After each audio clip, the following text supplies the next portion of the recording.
Tonight's news focus: Sarawak Governor and wife attend Sarawak Secretary's Aidilfitri open house. Tun Pinsri Dr. Wan Junaidi and wife grace UiTM Sarawak branch 2025 Aidilfitri Perdana event. Sarawak self-finances study and preparations for Public Health Master Plan 2050.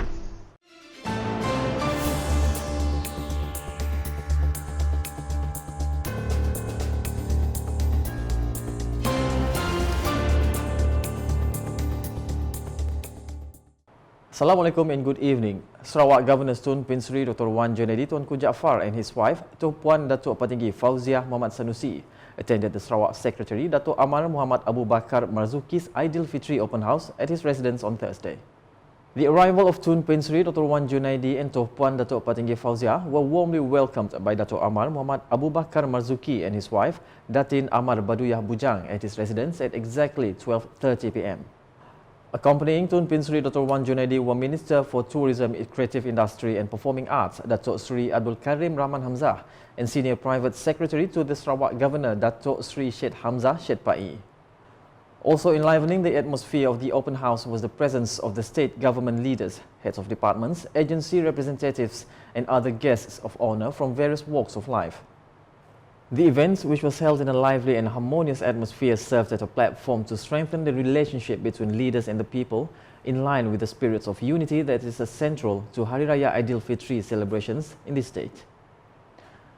Guests were also treated to various traditional Hari Raya dishes such as lemang, ketupat, rendang, cendol and various sweets that added to the festive atmosphere.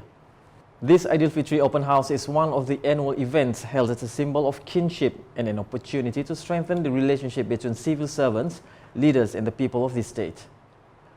Earlier, the Sarawak Governor Tun Pinsri Dr. Wan Junaidi Tuanku Jaafar and his wife Tuan Puan Datuk Petinggi Fauziah Muhammad Sanusi graced the 2025 Aidilfitri Perdana event organised by University Technology Mara UiTM Sarawak branch on Wednesday night. Rector of UiTM Sarawak branch, Professor Dr. Firdaus Abdullah, in his speech on behalf of all the university staff, expressed his immense gratitude to Tun Pinsri Dr. Wan Junaidi and his wife who attended the event. Also present at the ceremony were the Minister for Tourism, Creative Industry and Performing Arts Sarawak, Datuk Sri Abdul Karim Rahman Hamzah, UiTM Pro-Chancellor Datuk Abdul Wahab Aziz and other guests of honour.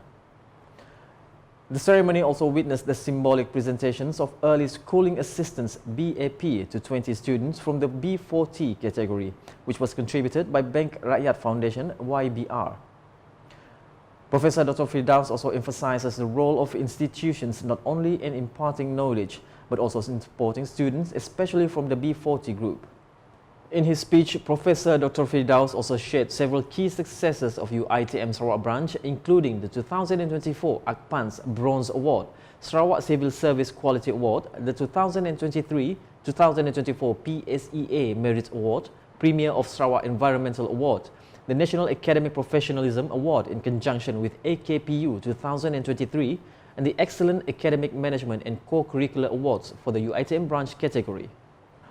Meanwhile, Sarawak has emerged as the only state in Malaysia to self-finance the study and preparations of the Public Health Master Plan 2050 without full reliance on federal government allocations. Sarawak Deputy Premier Datuk Amar Professor Dr. Sim Kuihian said the move proved the state government's determination in planning for the future of a more sustainable, structured and comprehensive health system in line with the aspirations to achieve health autonomy. According to him, University Malaysia Sarawak UNIMAS, together with international consulting firm KPMG, were appointed by the Sarawak Economic Planning Unit EPU to conduct a comprehensive study for the development of the plan. Only Sarawak government do this, or no one else do, and that's because it means that we are serious in looking in our discussion with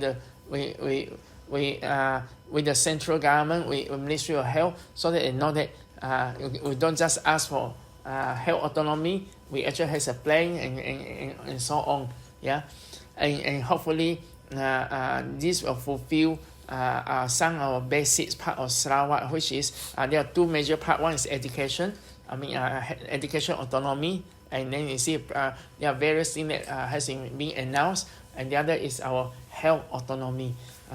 He said this in a press conference in conjunction with the Public Health Master Plan 2050 at Wisma Bapa Malaysia on Wednesday. Among the main steps in preparing the plan is collecting data through a survey of more than 7,000 Sarawakians from various backgrounds, which will start in mid-April until July. As part of this effort, field officers will meet with the community while presenting official identification to avoid confusion among the public.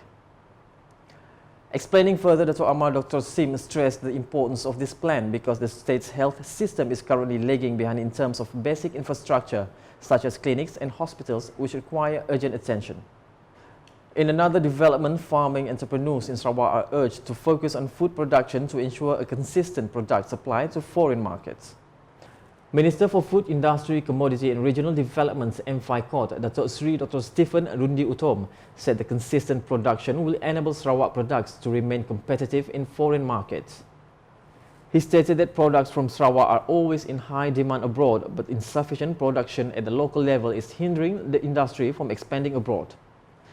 In this regard, he called on the Department of Agriculture to provide consistent guidance to farmers on types of crops that are in high demand.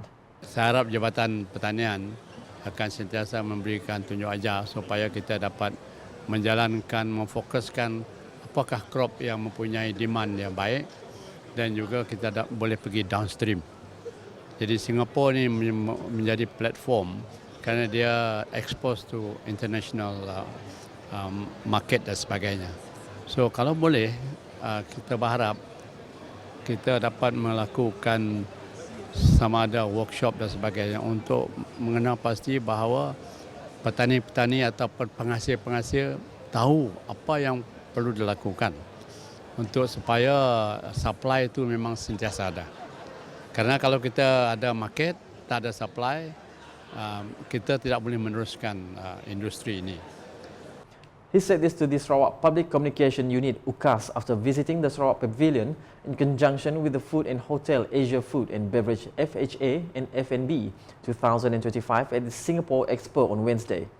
He also urged farmers on change their mindset on agriculture as an industry that is unable to generate good income. Instead, he emphasizes the importance of the industry in ensuring the country's food security in addition to generating income. Meanwhile, Dr. Sri Dr. Stephen Rundi expressed FHA FNB 2025 as the best platform to market Sarawak products to the global market. The Sarawak government will organize the Sarawak Media Conference SMeC in conjunction with the National Journalists' Day HAWANA 2025 celebration, which will take place next June.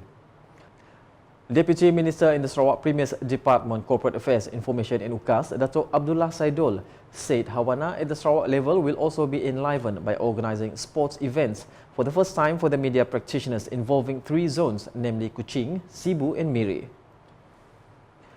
According to him, the Sarawak Public Communication Unit UKAS, together with local media strategic partners, will lead the main working committee for SMeC and HAWANA at the Sarawak level this year. Of course, the main subject will be very much about media, especially pengaruh AI in a lot of things, you know. And then, of course, at the same time ada juga yang mencadangkan kepada saya untuk small talks about peranan radio station now. So we don't want radio sebagai platform media yang how do I say sunset kind of platform. He said this when met by the media after the UKAS Berambih Raya program held at the English Tea House here on Wednesday. Meanwhile, Dr. Abdullah also stressed that SMeC will not only focus on journalists but would also pay attention to the role of those behind the scenes, such as editors, producers and creative who contribute to the world of journalism. And that's the English edition with me, Saiful Bahri Muhammad. More news can be found in our official portal ukas.sarawak.gov.my and social media platforms including Facebook and YouTube. Ending the UKAS bulletin with the highlights from the Aidilfitri open house hosted by the Sarawak Secretary, which was graced by the presence of the Sarawak Governor and his wife on Thursday. #Saluran Informasi Rakyat. Have a good night.